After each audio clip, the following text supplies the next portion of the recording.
Hello everybody, and welcome to our webinar today, Sales Compensation for Growing Companies. I wanted to introduce myself first. My name is Jim Chittister, and I'm in product marketing here at Xactly. And before we get started, I wanted to make sure that we cover some housekeeping items. Obviously, if you're on the phone right now, then you're okay with whether you're using mic and speakers or on the telephone. So hopefully that is all situated. But we want to make sure, one thing we want to make sure that we have in this session is a good interaction. So I would love it if you submit any questions you may have in the questions pane in the GoToWebinar.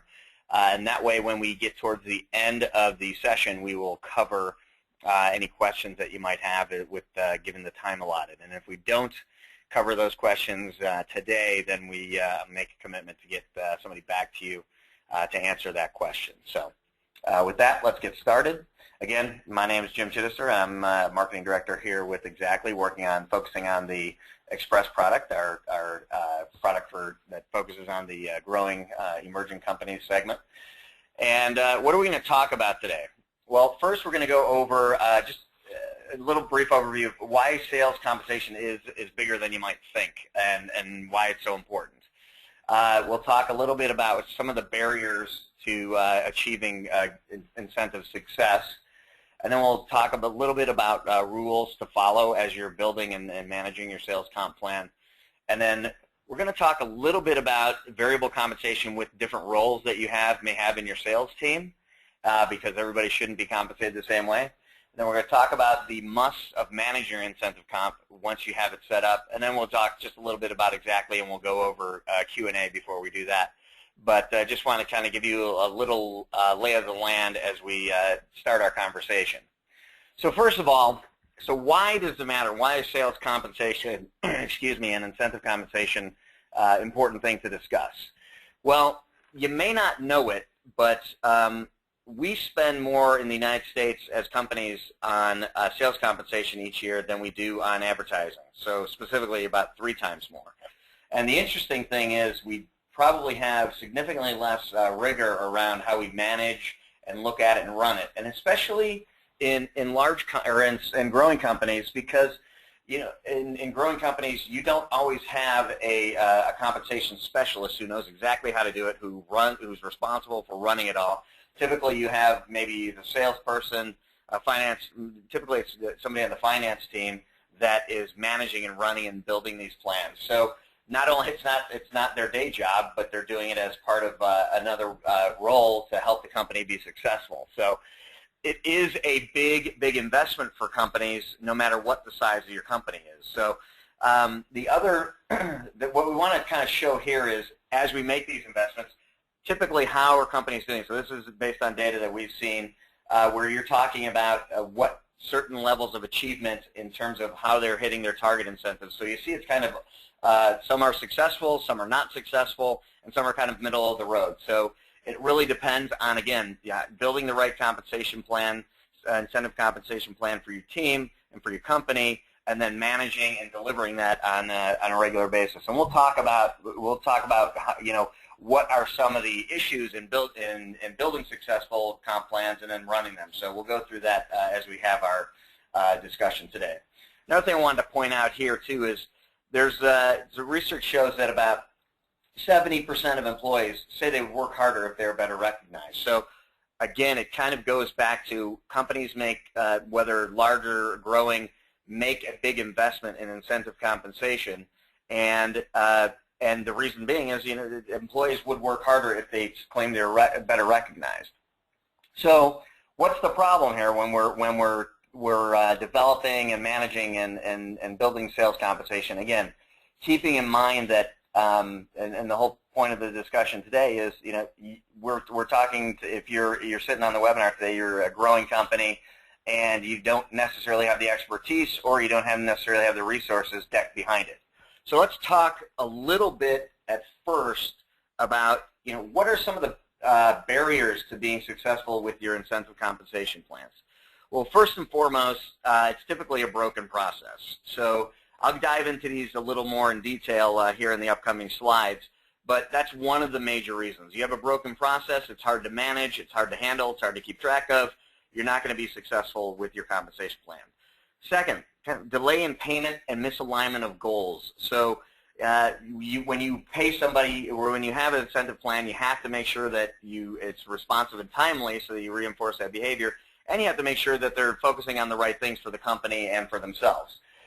Third, a big issue is lack of visibility. So having an understanding while you're selling and while you're going and executing behind your plans, how you're doing and how the rep specifically is doing.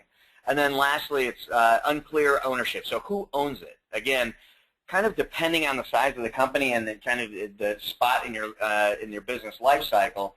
Typically, when companies are starting out and they're using sales compensation, typically the sales manager, the sales team runs it. But as the company grows and you add on more incentives and you add on more people to the sales team, it's more falls into the camp of the finance folks. And so it kind of depends on where you are in your life cycle. But as a result, sometimes it's not always clear who owns this process and who owns managing the process. So, and what their role is in kind of developing the plans and executing and managing those plans. So we kind of look at these big four barriers to building a successful comp plan and executing it. So let's break these down kind of one at a time. And this is the one where we hear probably the most about, and it's just a flat out a broken process.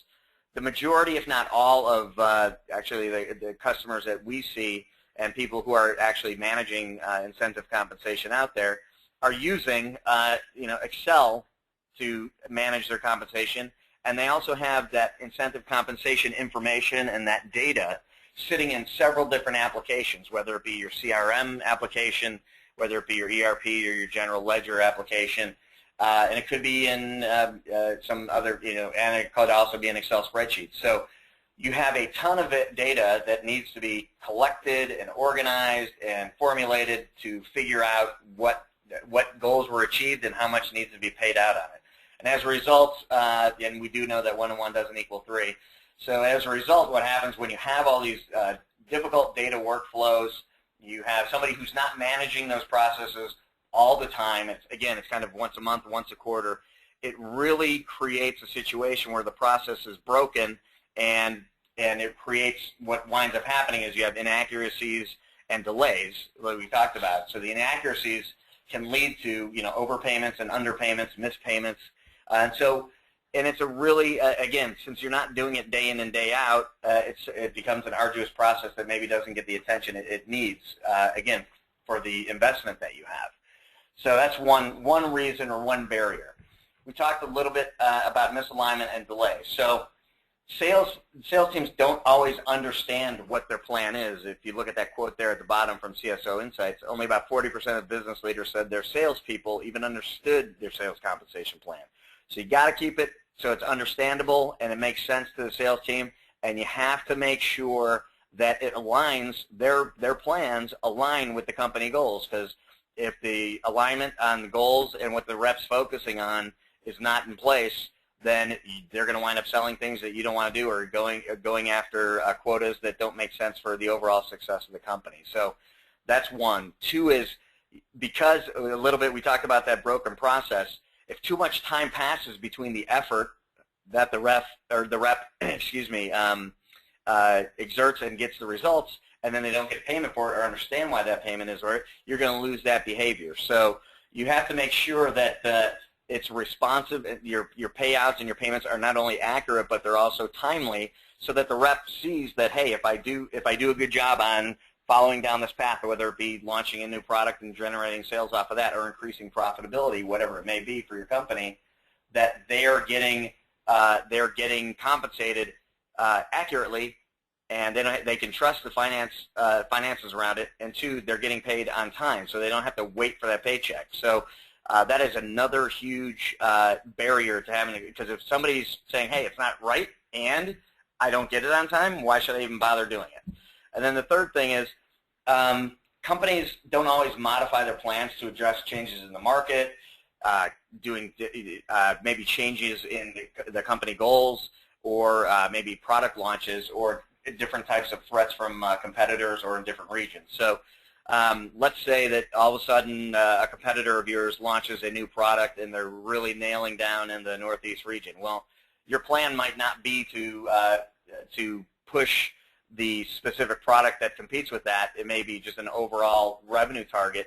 Well, you might have to change that plan up during the year, and so making sure that the plan is timely and you're paying attention to it is really key. So that's another barrier. Another huge barrier that we see from customers that we work with is lack of visibility. And this is not just lack of visibility. It's lack of visibility to how reps are doing, but it's also lack of visibility to the management team, to the sales managers, of not only how is the rep individually doing, but how is the team, the sales team overall doing, and then how are those translating into hitting quotas for specific product lines, for specific regions.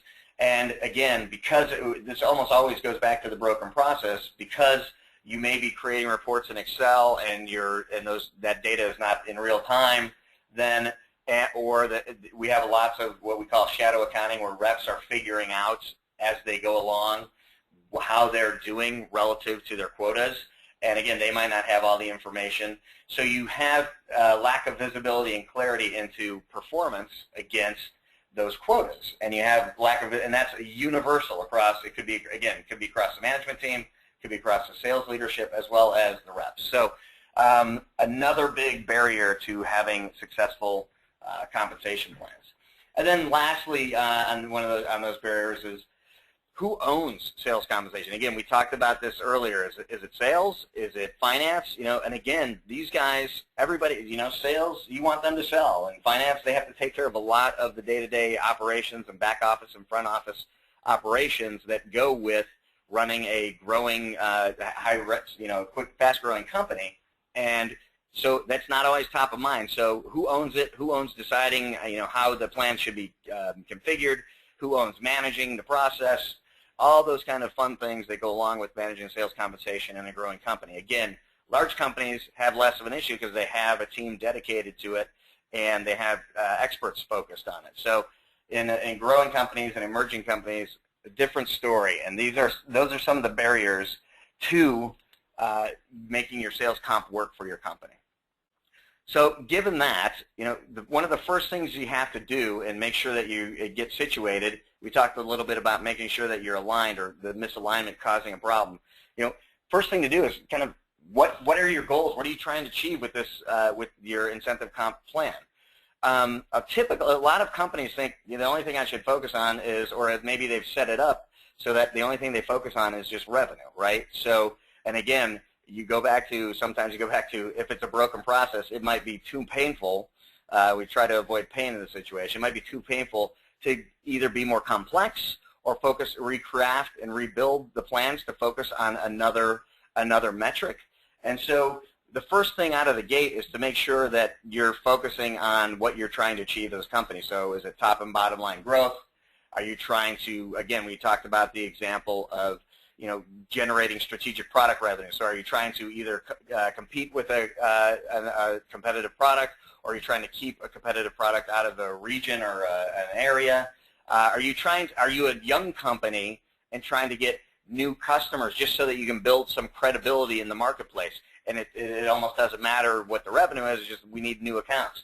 Or are you trying to make sure that you keep your existing customers, because we all know it's much more costly to get new customers than it is to keep existing customers. So coming out of the gate, one of the first things you got to do is understanding those barriers. It's really important to understand what you're trying to achieve with the compensation plan that you're putting together, and then you're subsequently going to manage. With that being said, then once you've kind of determined what that is, what your metrics are you measuring them? So again, are you measuring the units sold for a competitive product?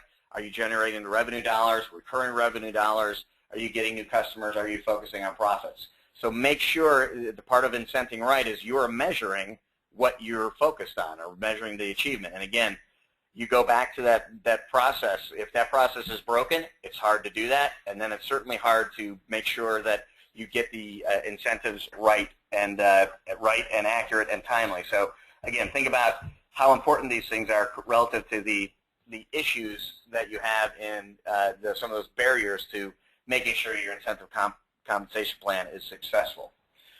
So now we're going to talk a little bit about, and these are just some really simple, straightforward rules to follow. And again, as we have this conversation and we go through the webinar today, again, it's around companies that are growing quickly, that don't necessarily have the resources to focus a ton of time and energy around it like a large company that would in terms of the managing and building your incentive compensation. So let's talk a little bit about some of those rules. So first and foremost, if you could take anything away from our conversation today, it would be this. Do not use too many measures. We all kind of know how many things we can keep track of and focus on at one time. And and there's data that shows that once you start focusing a rep on more than maybe three quotas, three items, then that focus starts to have a negative impact on performance and achieving and attaining their quotas. So the big message here is make sure that you are sticking to just a few metrics. Again, you want your reps clearly understanding the plan. You want those metrics clearly making sense to them, and as a result, you want them really focused on those few quotas. So if you're doing more than three, then you really should look at it and say, how can I simplify and make sure I'm focused on the right things? Out of that, you'll get much more leverage on your incentive compensation. You'll get much more focus from your reps. The other thing is make sure you pay on results, not just activity. So this just to show you that on average there's about average 84% attainment of quotas. So not every quota obviously is achieved. So if you hit, if you're paying on results, then that's helpful. But if you're paying on activity, let's say you want to execute, let's say you have an account development representative who basically helps the sales team procure some good qualified leads. If you're paying them on just making phone calls versus getting the right type of leads, which is really what you're after, then you got to make sure that that's not the case, because otherwise they'll just generate a ton of phone calls and you may not get the leads and you may not get the end result that you want. So while it sounds simple, just make sure that when you're figuring out those metrics, you're paying on you're paying on results, not necessarily just on doing something. The other thing we talk about here is sales or spiffs that are supplemental to your quotas. Obviously, you build a baseline for your quotas, but there's obviously moments in time during the year where you want to do these sales performance incentives that help spur a particular quarter to be successful, or again, maybe help spur a product to be sold within 3 months, or getting some inventory out, whatever the case may be. And you can add these spiffs in. And some of the keys to remember is make it very quick and immediate. So over the next 2 weeks, we have to hit X number. Make sure that when you're planning and you're building your budget out, that you plan for some of these spiffs, because you will have these opportunities and you will want to take advantage of them. But if you don't have the budget in place to pay for them, then it makes it a little more difficult to execute. And remember that if you're doing team bonuses, you can do that on contests or accelerators. So you can have the team say, like, if the team hits a certain quota, then everybody gets 20% more of their bonus or whatever it may be. And you don't have to make these payouts part of a check. You can give them as weekend escapes, gift certificates. People and reps really enjoy getting these as an adjunct to what they're really going after. So it's fun for them to kind of say, oh, great, I earned this in the last 2 weeks I earned a trip to Disneyland for the kids, or I earned a case of wine for me and my wife. So these things go above and beyond. They're not to replace quotas. They are to supplement them. So a couple of simple rules on that. Another thing we want to talk about here is your sales team, and I just gave the example of maybe account development representative. So you want to incent right. So part of incenting right is you incent different roles for different things that they do, and you want to encourage different types of behavior for those. And the way we kind of, here we kind of define these as different types of roles. So first you have the captain, who could be your sales manager. And so he's going to be compensated different than your hunter, who you really want to be aggressive, out there securing and nailing down new business. And then you have the prospector, who's helping the hunter find the best possible leads. They're not necessarily going to be comped on whether that deal is closed. What they're going to be comped on is bringing those great leads to the hunter so that they can focus on really closing the deals. Then you have specialists who are quite often sales support, so they help support out, whether it be in events or certain, let's say, specific developing marketing materials or something like that, where you could spiff them or you could give them quotas based on how they support their sales team. And then lastly is farmer, which is around, and again, we'll kind of dive into these a little bit more here right now, but the farmer is around securing and procuring and keeping both existing business and then upselling them. So again, if you kind of lay out your team and look at your team, they would have different objectives and as a result would be compensated differently based on what their role is. So on the hunter side, what you really want to do with these guys is you want to make them, they're aggressive by nature, they're competitive, so you want to make sure that you understand what part of their pay is variable. You want them to really be motivated by closing new deals. And you want to pick those metrics that reward based on meeting important company goals. So these guys are on the front line. These guys are talking to prospects and customers every day, and you really want them to be successful. And when they're successful in closing new deals, you'll be successful as a company. The other thing to be really sure of here is when you're checking out, when you're developing these quotas for your hunters, make sure you understand if they all hit their quota, what the expense might be. There's definitely companies out there who all of a sudden all their reps hit their quotas and there's an accrual expense that they didn't plan on. So you got to make sure you understand that what is the kind of the variance between certain levels of quota attainment, and if they hit that, what is the expense going to be?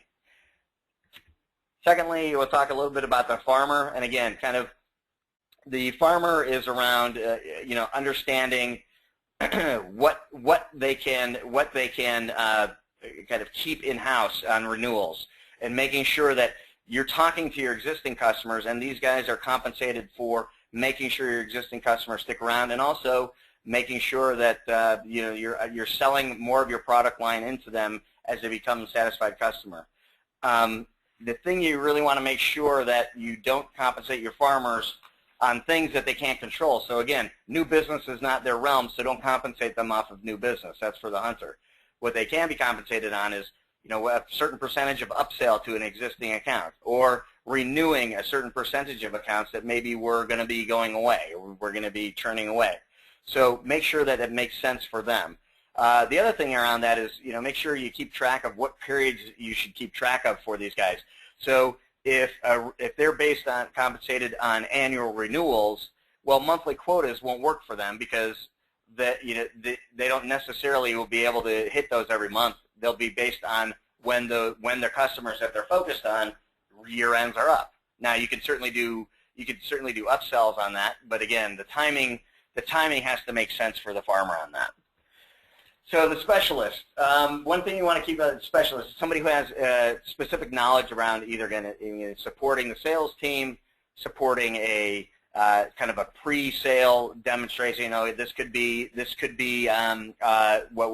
say you'd call a sales consultant or a solutions engineer, somebody who helps the sales team really close in on deals. So the more complex a product is, for example, then the more you want to make some of that variable pay as a certain percent, a bigger percentage, because you're asking them to be more, you're asking them to have a higher level of expertise, and you're also asking them to really secure that sale, where it's not just the salesperson closing the deal. You have very knowledgeable product experts who are helping customers understand what the product does, and for that they should be compensated.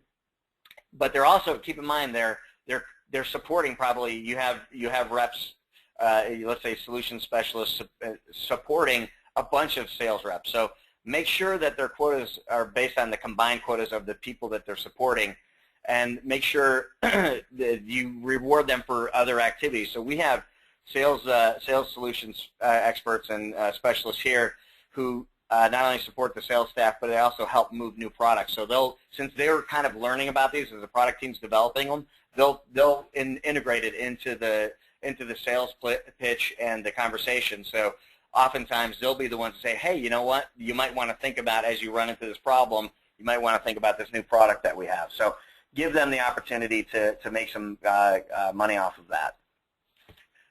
Prospectors. Again, we talked a little bit about prospectors before, and you want to make sure a couple things around here. Are they having to develop their own leads, or is marketing sending them the leads? Because if they're doing their own, then you obviously want them to be compensated for it. If marketing's delivering them, well, then they're helping maybe solidify those, but they're not really prospecting those.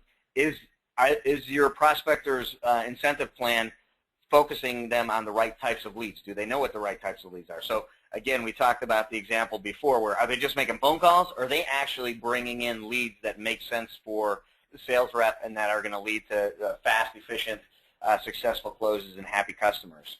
The other thing you got to make sure is you keep track of how many reps your prospectors are supporting. So you can find a point of dilution if maybe your prospector is best suited to support a 5-person sales team. Once you go to 10, it might be having a negative impact on that. And then the other thing to know is how many qualified leads are needed to close an opportunity. How long does it take? So that, again, it kind of goes back to, are they procuring the right types of leads? So if they're procuring leads that typically, if your typical close is 6 months and they're procuring leads that are taking 12 months, then you don't want to incent them for that. And you want to make sure you understand how many leads they need to get to help close opportunities for the sales team. And we talked briefly about the sales manager, or they call it the captain. And again, this person is in charge of making sure all that team works together. And if the captain, you want to understand if the captain hits their goals of all those things, where is the company going to be against its plan, both on the expense side and on the revenue side. What you also want to understand, what is the captain or the sales managers, the sales leaders' performance towards that goal? Are they doing a ton, helping them out? Are they not? What is that? What is their role in that?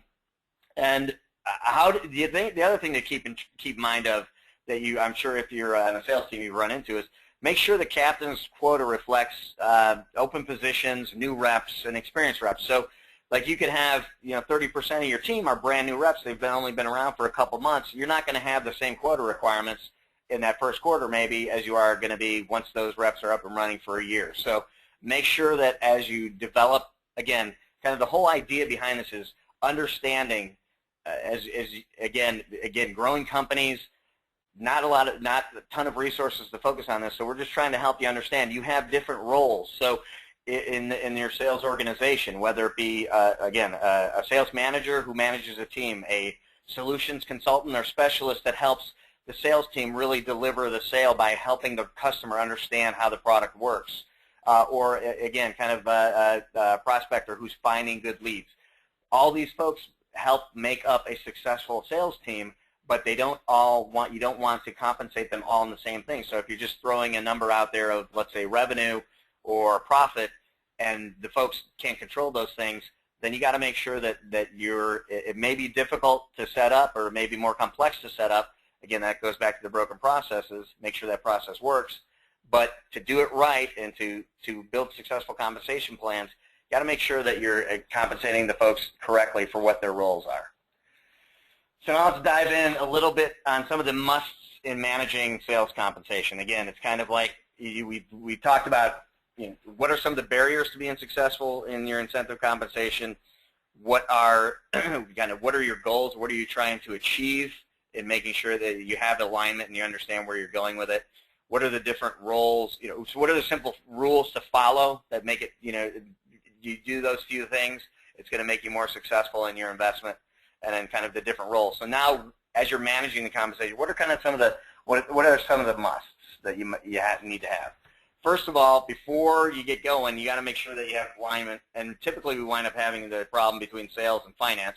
So you want to make sure everybody's on the same page of here's the direction we're going. So finance understands that, Let's say the goal is we all want to increase sales. Okay, finance and sales are in that together, and you build the system around that. So it's critical that you get alignment, and you get alignment all throughout the organization so that the sales reps understand what their targets are, and finance understands that that's the way that they're going to focus, and so that together you guys all achieve the company goals. Because again, in the end, it's making sure that that investment that you're putting in the sales compensation is helping achieve that company goal. Obviously, we want the reps to be successful. You want the reps and their sales teams to be happy and attaining their quotas, but on the right things. Second thing, and if I can, again, this is a big point of stress, or I want to stress this, is really automate the system that you have. Again, if you're a new company and you have maybe 3 reps and 1 product, Excel is going to work fine for you because you only have 1 product, you have maybe a couple tiers of bonuses, and you have 3 reps doing it. Now, the thing to worry about is as you grow. Again, we're assuming everybody on this call is working at very successful, quick-growing companies, and you are going to be adding reps, you are going to be adding regions, you are going to be adding different tiers to your plan, you are going to be adding different payouts, you are going to be adding a ton of information. You're going to start adding not only sales information, like opportunity information that you might get from your CRM like Salesforce, but you're also going to start attaching it to, hey, did we actually get paid on this sale? So you're getting the complexity that you're going to start adding to your sales compensation system as you grow is going to get unruly, basically.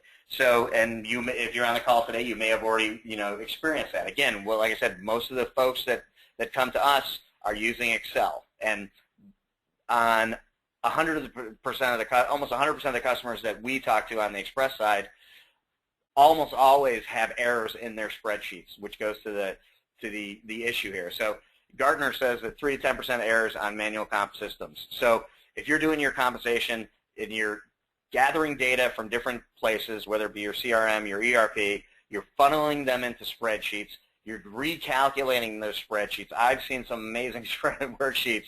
It doesn't necessarily mean that they're right. So imagine you're a $10 million company, and typically your companies spend between 10 and 15% on their incentive compensation. You assume you're spending $1 million.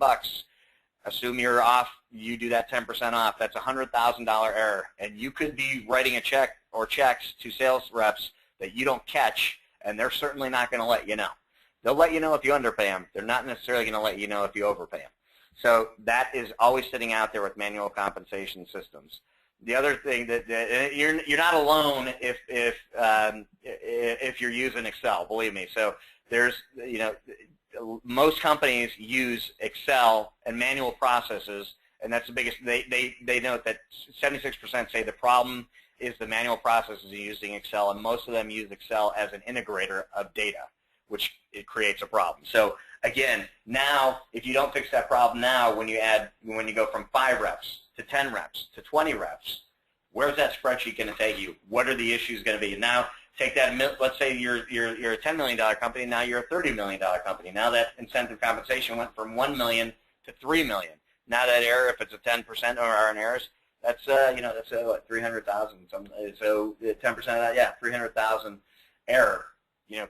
Which could be avoided if you automate that system. You just got to, and this is not even mentioning the hassle and headache that folks are doing month-end closes. They have other things to do. Again, it's not necessarily a full-time job in a growing company because there are other things they have going on. So really think about automating the system, and just like we talked about with Excel, you have custom spreadsheets. You have you have emails flying around. We talked about visibility. We'll talk about it a little bit here, but you have email reports that you're sending around to make sure that that you get the reps on time and that everybody understands it. And then the other thing too is we talked about paying on time and making sure you're not delayed in your payment so that you reinforce that sales comp behavior. So the doing this in Excel makes those barriers that we talked about earlier much more painful. We talked, if you remember what we talked about in terms of those barriers, it was, no visibility, and misalignment and delay in payment. So automated, and obviously we talked about the broken process. This is part of that broken process, and those are some of the problems that process creates. So the other must is, again, give visibility into the goals for the sales rep, for the sales team leader, for management. So everybody has to understand that there's goal quotas out there and how to get there, and have an understanding of how they're doing against that. We had a customer. I remember we had a customer that said, it seems like sales comp is almost like the Wizard of Oz, where something happens behind the curtain, all of a sudden you show up with a check. Well, that doesn't help incent and keep track of the right behavior, focusing on the right things to align those company goals with the rep's performance. And so you have to give visibility into that goals in real time as often as you can. And we know, obviously, in this day and age where we have applications that give us real-time, cloud applications that give us real-time information, that's doable. So you want to have your reps have that visibility, and you want to make sure that those metrics are being shown and evaluated. So the reps know where they stand, and the team leaders know where they stand, and the company knows where they stand. So what you see here is a couple shots of our product Express, where you have gauges on saying how are you doing versus quota. You also have a shot there that shows them if they do a particular deal, what will that mean to them in terms of bonus, and what will that mean to them in terms of hitting quota. So these are the type of examples of making sure the rep understands, knows what's going on, and they can see it whenever they want. You don't have to go to you don't have to go to finance to get it, because again, finance has 5 million other things that they have to do. So, and it also allows the sales leader, the captain, if you will, to provide guidance and feedback as they're going through the month, going through the quarter. So again, it's kind of like, I was kind of liken it to flying an airplane. When you fly an airplane, you take off. You're not necessarily headed exactly in a straight line in the right direction. That's why you have those meters there and those dials to make sure that you're going in that right height, right altitude, and right direction. That's what these are for, and it's no different. So if a rep or a sales leader doesn't have this information, and ideally in real time, there's no way for them to kind of change the direction of the plane and land at the airport you want them to land at. So putting those metrics together are important. Giving visibility to those metrics is really important, not only so that the reps know how they're doing and where they're performing, but so that you can also give them feedback. Again, part of incenting them right is paying commissions accurately and on time. We've talked about this before. Again, if you're waiting a month or 6 weeks because your system doesn't allow you to provide not only the clarity of what that bonus check should be or the commission check should be, but not even get it to payroll, then you're going to have reps who don't believe in that system. They don't believe the number. They don't believe they're going to get paid, so they don't do the behavior that you want them to do. So really critical, and again, one of these must-haves is in incenting them right. You got to make sure that everybody's in alignment. You got to make sure that there's visibility into those goals. You got to make sure that you want to automate that process so that you can actually deliver on-time, accurate commission checks, so that everybody believes in the system and everybody doesn't have to spend hours and hours getting to the right answer. Here's just a little piece of information. Again, kind of annual quotas, 60% make it over 80% of their quota. But if you do quarterly quota targets, and again, it's based on, again, roles and kind of what you're trying to achieve, but quarterly targets typically perform better, about a little more than 10% better. So just something to think about when it comes to timing your quotas. And then also, you just make sure that you're incenting right during the right time. So everybody, you're going to see spikes. You just make sure that that you understand what those spikes might be based on the monthly and quarterly goals, and how you have those numbers mapped up to what you want your sales reps to be performing. So that's more something just to keep in mind. One last thing. So we talked about the musts. One last thing to think about that is popping up and is new is when you're dealing with all the activity of what we have going on today. Our world has obviously changed with social media and emails and new applications to learn at work. And so one of the issues is making sure that we're keeping the reps focused and engaged. And a big barrier to keeping them engaged is all these distractions, whether it be, again, kind of be Facebook, learning new apps at work that you have to manage, your smartphones that are talking to you all the time, using LinkedIn to keep track of prospects. This shows that there's about $300 billion. Gartner found that there's about $300 billion annually in lost productivity because of these, because employees are disengaged. Well, that's going to be, again, how do you keep your reps focused and focused on the target and the right target? Well, one thing that we are starting to do on our side, and that a lot more companies are starting to do, is one, you got to keep them. You got to keep that goal clearly defined. Two, you have to have that system to measure progress along the way so they know what they're doing, and you have to reward that achievement with goals when the goals are reached. But the thing that I was alluding to was using elements of gamification, like playing games and game methodology. So it's not just always the reward, the cash payout that's going to keep somebody focused.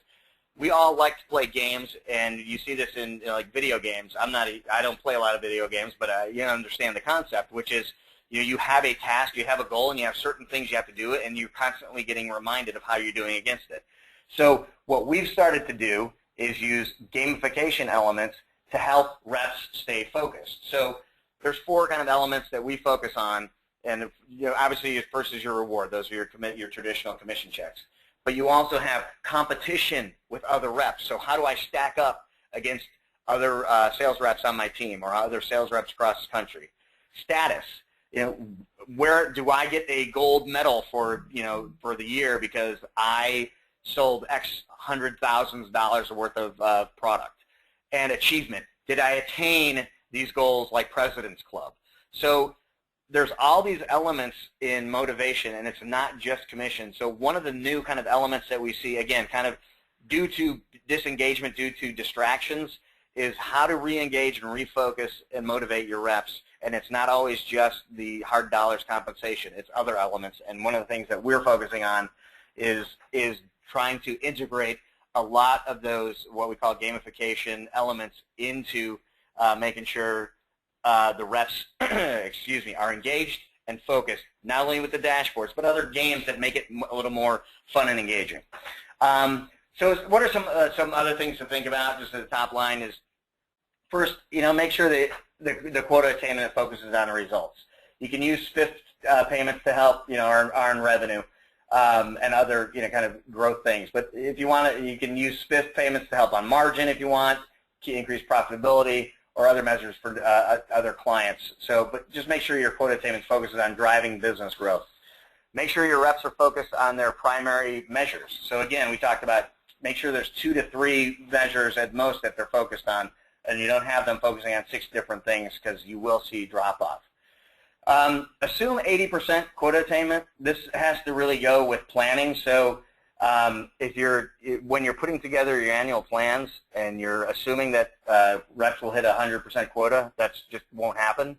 So make sure that when you put your plans together, you're assuming 80% quota attainment, so that you put the right plans together out there for them, so that you make sure you hit it.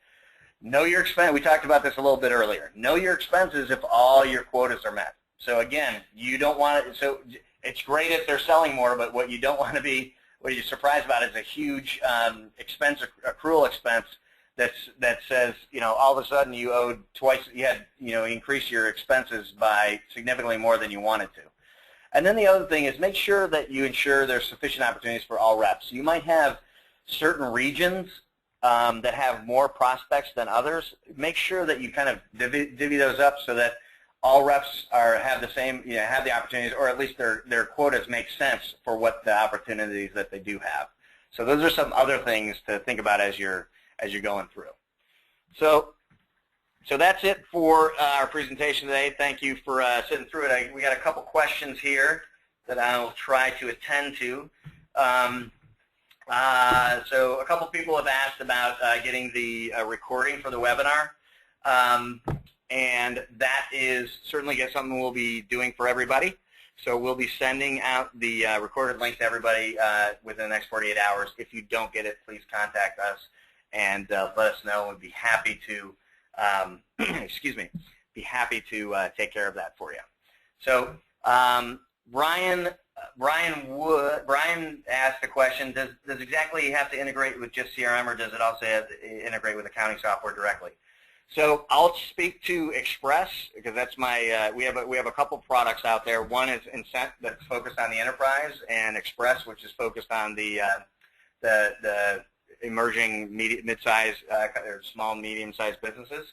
And the question is around, does it just integrate with CRM, or does it also integrate with accounting software directly? We can on Express, we can certainly integrate with any application that you have where you have data. We use a system called Express Connect, and so that allows us to map your fields in whatever application you're in to fields that we have in Express. We just have to map them up. It just takes some configuring, and obviously it depends on how much and how complex it is. But yes, we are capable of having Express talk to different applications. Let's see here. Let's go for some more.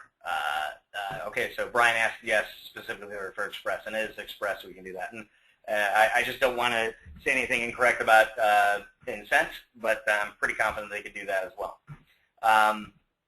Let's see here. I apologize. I'm just kind of reading these questions as we go. But by the way, before we hang up here, I would love to get your feedback on where you found out about the webinar. We're just trying to make sure we understand where people are coming from. But I still want to finish off some of these questions, but just to give you a heads up, just ask you to take a minute or two at the end to help us out with that. But let's see, Andrew asked a question. We have Salesforce integrated with our ERP system. Would Xactly be able to piggyback off this integration? Again, it kind of depends on, so yes, for the most part, again, I'm going to speak to the Express side. Express is built on the Force.com platform, so any data you have in Salesforce, which is also on the Force.com platform, obviously, that data can be mapped to Express directly because it's already in there. So you wouldn't really need to have that Express Connect that we talked about. So if that information is already on the Force.com platform where that data is, then yeah, we can definitely connect to it. Let's see here. Let's see if we have another question I can get to. Let's see. Okay, some other questions we have here. One is, how can I transition to quarterly quotas? Okay, that's a really good question. First, you could start with modifying the compensation plan to allow for year-to-date earnings of accelerated payments. So sometimes companies start out with annual and then they want to, hey, it's not working, I need to speed up or smooth out whatever the reason they may want to be. So just if you want to move to quarterly quotas, just start with modifying the compensation plan to allow for year-to-date earnings of accelerated payments. So kind of, if that makes sense to you. Another question around here is it possible to use too many spiffs, so those sales performance incentives? Yes, it is. So spiffs can work well to drive short-term results, but you don't really want the sales team to start anticipating those, because what they might wind up doing is holding off for the spiff, and they'll hold off a sale, and they'll wait for the spiff to happen, and you certainly don't want that to happen as well. Let's see. Another question we have here is, how can I keep my specialists from just supporting their favorite rep? This is actually an interesting question. So obviously, in kind of human dynamics and team dynamics, you have reps who are obviously more comfortable with certain reps, or they might feel that there's certain reps who are going to definitely close where certain reps might not. So the best way to deal with that is, you need to create, and specifically here we're talking about either sales consultants or solution specialists, whatever you might call them. Again, those kind of pre-sales folks who help the sales team or sales rep with that in-depth knowledge of a product. You want to make sure that you give those specialists, give them compensation plans that reflect kind of supporting all their members.